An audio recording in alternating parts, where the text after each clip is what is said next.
पाठ 16 फ्रांस। पाठ परिचय चैप्टर इंट्रोडक्शन। यात्रा कहीं की भी हो, वह हमारे मन में उत्साह व प्रसन्नता का संचार करती है। और फिर अगर यह यात्रा फ्रांस जैसे सुंदर देश की हो तो फिर तो कहने ही क्या। पाठ का उद्देश्य: कौशल, वाचन श्रवण, पठन पाठन, मौखिक व लिखित प्रश्नोत्तर। पाठ से आगे चिंतन और मनन, व्याकरणिक, एकार्थक प्रतीक होने वाले शब्द, मूल शब्द तथा उपसर्ग अलग करना, स्त्रीलिंग तथा पुल्लिंग शब्दों को अलग अलग लिखना, दिए गए शब्दों से भाववाचक संज्ञा बनाकर रिक्त स्थान भरना। विषय संवर्धन गतिविधियां: जीवन कौशल, रचनात्मक कौशल, लेखन, खोजबीन, परियोजना कार्य। शिक्षा: हमें नए नए स्थानों की यात्रा करनी चाहिए। दुनिया का सबसे सुंदर माने जाने वाला शहर पेरिस मेरे लिए रेखा गणित की तरह था।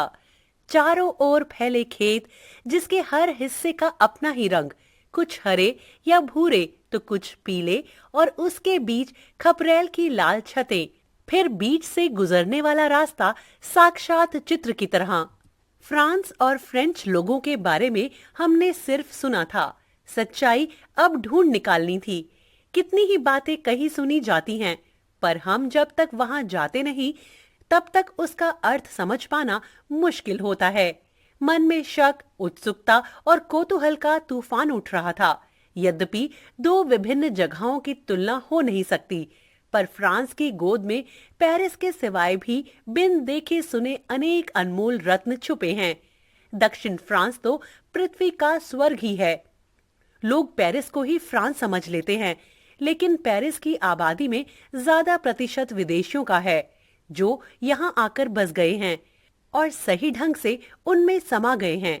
जब फ्रांस विश्व कप जीतता है तो उल्लास मनाने वालों की भीड़ में सिर्फ खास फ्रेंच ही नहीं होते हैं, उनमें होते हैं अल्बेरियन, मोरक्कन, ट्यूनेशियन और कई अफ्रीकी देशों के लोग।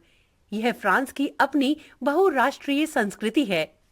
फिर से घर बसाते समय ध्यान आया कि भाषा हमें हर पल एहसास दिलाती है कि हम विदेशी हैं। लगा यदि हमें यहाँ जीना है तो इनकी भाषा सीखनी होगी और खुद को इनकी संस्कृति में ढालना होगा, उनमें से एक बनना होगा, वरना हम तो चिड़ियाघर के एक और नमूने बनकर रह जाएंगे। एक बार अपना देश छोड़ा तो हम अपने लोगों के लिए परदेसी बन जाते हैं, और अब इस देश में भी यदि विदेशी बनकर रहना पड़े तो हम ना घर के ना घाट के रहेंगे। हमने सुना था कि फ्रेंच अंग्रेजी जानकर भी बोलना नहीं चाहते। असल बात तो यह है कि फ्रेंच लोगों के लिए अंग्रेजी बोलने की कोई वजह ही नहीं है। फ्रेंच भाषा अपने आप में ही संपूर्ण स्वावलंबी है। विज्ञान के साथ वह भी अपना आविष्कार करती आई है। उसे अंग्रेजी की जरूरत क्यों हो? यदि इस बात का गर्व इनको हो भी तो उसमें बुराई क्या है? स्कूल में विदेशी भाषाएं सिखाई जाती हैं, लेकिन फ्रेंच स्वभाव से ही आलसी होते हैं। वे आपकी भाषा सीखने से बेहतर आपको अपनी भाषा सिखाना समझते हैं। इस तरह पहले थोड़ी मेहनत उठाने के बाद उनका काम सहज हो जाता है। वे घमंडी नहीं होते हैं, और शायद यही वजह होगी कि वे आपकी फ्रेंच गलतियों पर हंसते नहीं, बल्कि आपको प्रोत्साहन देते हैं और प्रशंसा भी करते हैं। ऐसे वातावरण में हमारे लिए भाषा सीखना काफी सरल बनता गया। पहले कुछ महीने जिंदगी बहुत कठिन बन गई थी। हम अपने रोजमर्रा के काम भी एक आह्वान की तरह झेलते। शाम को अपनी एकाकी खिड़की से सामने का विस्तृत शहर देखते।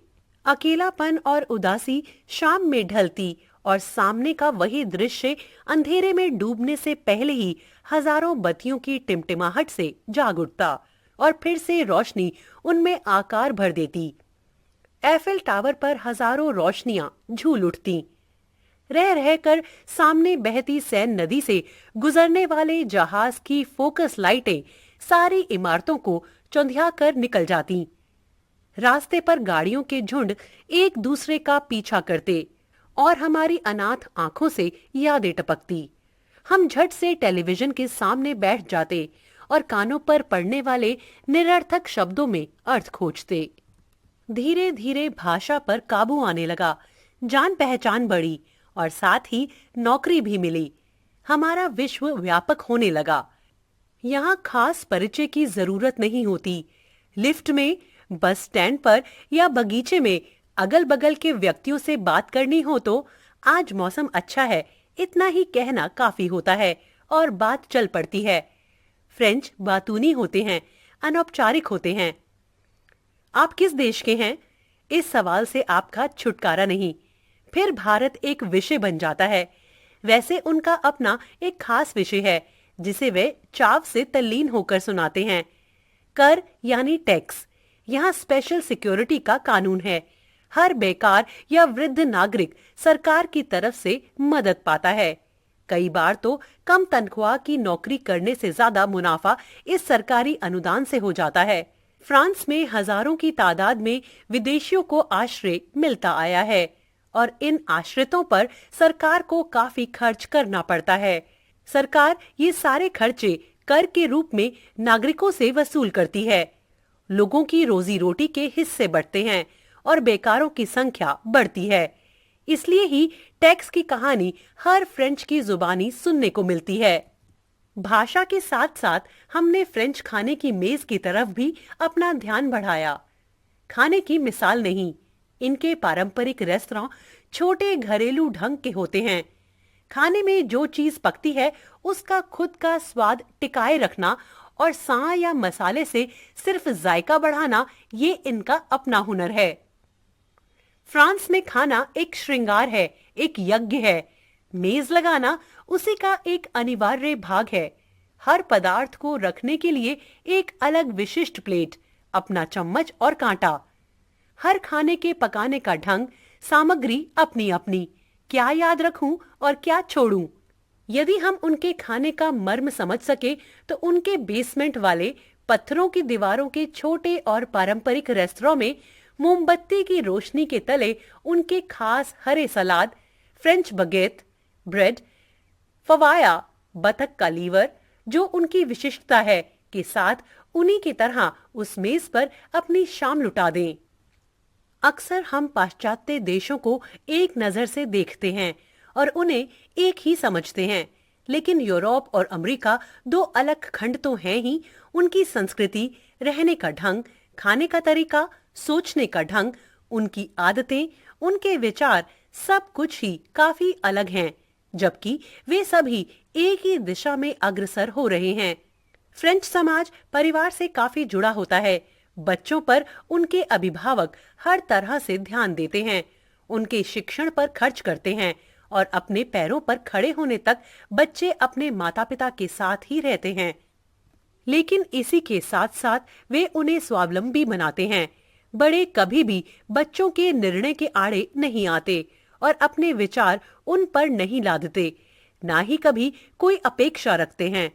उनका नाता दिए की तरह होता है। एक दिया दूसरे दिए को जलाता है।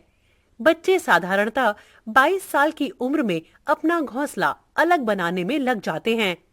संयुक्त परिवार की पद्धति नहीं, लेकिन संबंधियों से प्रेम और संबंधों की गर्माहट बनी रहती है।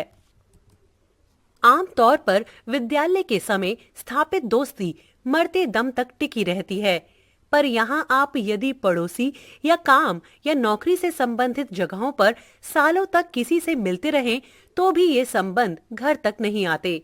जान पहचान की कड़ी को दोस्ती में बदलते हमने कम ही देखा है।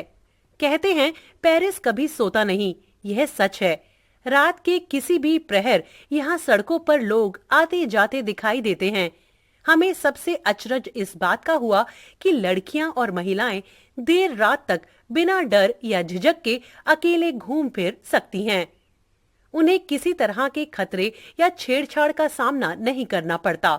इसका कारण या तो आप शासन व्यवस्था कहिए या फिर सामाजिक गठन। फ्रांस और भारत के संबंध अच्छे हैं, इसमें संदेह नहीं, लेकिन फ्रेंच लोगों का भारत और भारतीय लोगों के प्रति जो प्रेम और आदर है और हमारी संस्कृति और आचार विचार, रहन सहन के बारे में जो एक अनोखा कौतूहल है, वह बयान नहीं किया जा सकता। हमारा इतिहास, धर्म, हमारी संस्कृति, हमारी कला उन्हें यहाँ आकर भारतीय होने के फायदे हमें समझ में आने लगे। धीरे धीरे हम यहाँ सामान्य जीवन जीने लगे और बदलने भी लगे। पहले हमारे हर विषय में अपने मत बने हुए थे, अटल थे, चाहे वो गलत ही क्यों ना हो, लेकिन उन्हें जाहिर करना और लोगों पर लादने का प्रयास लगातार करते थे। लेकिन अब हर विषय का दोनों तरफ से विचार करना, उन्हें तोलना, दूसरों के विचारों को गंभीरता से सोचना परखना, बोलने से पहले सुनना, ये सारी बातें हमारी आदतों में ढल गई हैं। विचारों में सरलता और उदारता अपने आप आ गई है। पता नहीं, ये भी शायद फ्रेंच प्रभाव है। चीज और इत्र के प्रेमी इस भूमि ने अपने देश में सारे विश्व का साहित्य उड़ेल दिया है। हमने यहाँ किताबों की दुकानों में पंचतंत्र की कथाओं का अनुवाद देखा है। ये देश अपने कला और कलाकारों के लिए प्रसिद्ध है। फ्रेंच लोग स्वभाव से आराम तलबी और मौजी होते हैं। उनका ध्येय साल भर की कमाई 1 महीने की छुट्टियों के आनंद में उड़ा देना होता है। कभी देश भ्रमण को जाना तो कभी अपने दक्षिण स्थित आवास में जाकर चैन करना, बेहतरीन खाना और मित्र कुटुंब के साथ घूमना, मछली मारना, खेलकूद, राजनीति, ज्ञानार्जन, किताबें पढ़ना, ये सब उनके मनोरंजन के साधन हैं। लेकिन राष्ट्रीय तौर पर फ्रांस अपने बाहर इर्द गिर्द नहीं देखता। फ्रांस का विश्व फ्रांस से शुरू होकर फ्रांस पर ही खत्म हो जाता है। ये स्पेशलिस्ट राष्ट्र है और यहाँ के प्रायः उद्योग और व्यवस्था सरकारी हैं। जहाँ गैर सरकारीकरण की बात चले तो हड़ताल उसका अच्छा जवाब देती है। हड़ताल और बंद से फ्रांस का बहुत करीबी नाता है। हर रोज नगर पालिका हड़ताल की एक सूची जारी करती है, जिससे नागरिकों को असुविधाओं से निपटने का साधन खोज निकालने में सुविधा हो और साथ ही उनकी सहनशीलता भी बढ़े। हमने फ्रांस का चप्पा चप्पा छाना, फ्रांस की हर ऋतु में हर कोने के सौंदर्य को नजदीक से देखा। उनके फूलों से आच्छादित बाग बगीचे, पुराने घर, 12वीं शताब्दी के चर्च और इमारतें, उस युग के रास्ते, गलियां, घर बाजार आज भी वैसे ही हैं जैसे तब थे। अचानक लगा हमें किसी ने भूतकाल में ला छोड़ा हो। इन पुरानी इमारतों, संग्रहालयों की देखभाल सरकार बड़े यत्न से करती है। रास्तों पर कहीं गंदगी या तोड़फोड़ के निशान नजर नहीं आए। चौराहे पर फूलों के सांप जैसे गुलदस्ते बिछे हुए। हर महत्वपूर्ण जगह पर स्पॉटलाइट्स और फव्वारों की सजावटों का वैभव झरने की तरह बढ़ता नजर आता है। फ्रेंच समाज अपनी संस्कृति, सभ्यता, इतिहास और परंपरा से इतना जुड़ा हुआ है कि हर नागरिक उसे सजाने में हाथ बटाता है। फ्रेंच लोगों को अपने देश पर, अपनी संस्कृति, अपनी भाषा और अपने उत्थान पर गर्व है। क्यों ना हो भला। उन्होंने अपने पूर्वजों की शान को शान से सजाए संवारे रखते हुए आधुनिकता की दौड़ में शामिल होकर तथा अपनी नींव बनाए रखकर अपना झंडा ऊंचाइयों पर गाड़ा है और हमें भी गर्व का अर्थ समझा दिया है।